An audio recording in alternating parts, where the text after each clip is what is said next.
the Harwich and North Essex MP launched a passionate defence of the United Kingdom as he warned the future of the country is at stake.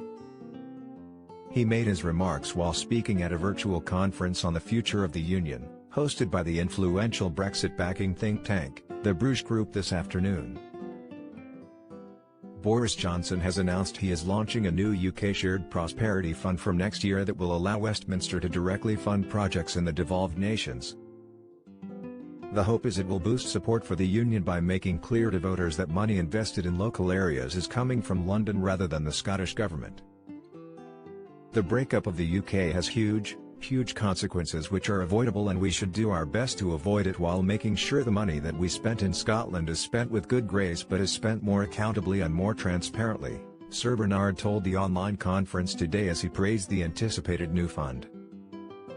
There has been criticism in some quarters there will be the perception of preferential treatment to Scotland with extra funding for north of the border.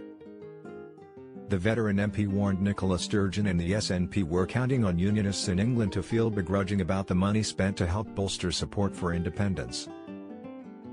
He said, "It's very tempting to feel, oh, this has all become too much." Of course, the Scottish National Party, in particular, specialises in tiresome and unpleasant rhetoric to create an atmosphere amongst English voters and English MPs of "we give them all this money and they're so ungrateful, why do we bother?" Well, I'm afraid, patience is the virtue and we have to have patience. We have to start winning arguments in Scotland in the way that we haven't bothered to before. It's in our national interest to do so. The Daily Express is campaigning to make the positive case for the UK as part of our Unite the Kingdom campaign. Do you agree with Sir Bernard Jenkin? Join the debate in the comments section here. The UK Shared Prosperity Fund will replace the European structural funds now Britain has left the EU.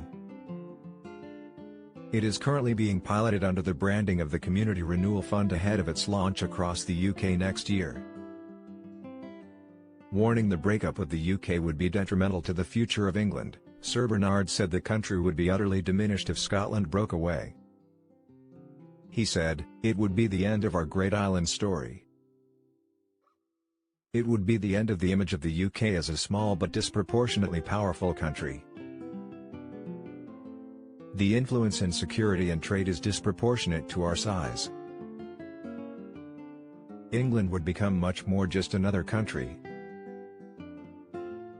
There is one additional complication that I beg you to consider, and that is our nuclear deterrent is based in Scotland. When the Glenlyon missile facility was rebuilt a decade or so ago, it was one of the largest infrastructure projects in Europe. The suitability of the area for our nuclear deterrent is unparalleled anywhere else in the UK. The cost of transferring our nuclear deterrent would be possible disproportionate, so we would have to reopen the whole debate about whether we could afford a nuclear deterrent and would we win that argument?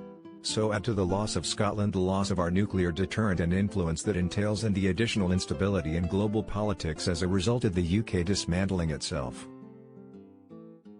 The SNP has vowed to hold a new independence referendum as soon as Scotland has recovered from coronavirus. The party claims they have a mandate for a fresh vote because a majority of MSPs elected to Holyrood last month back separating from the UK.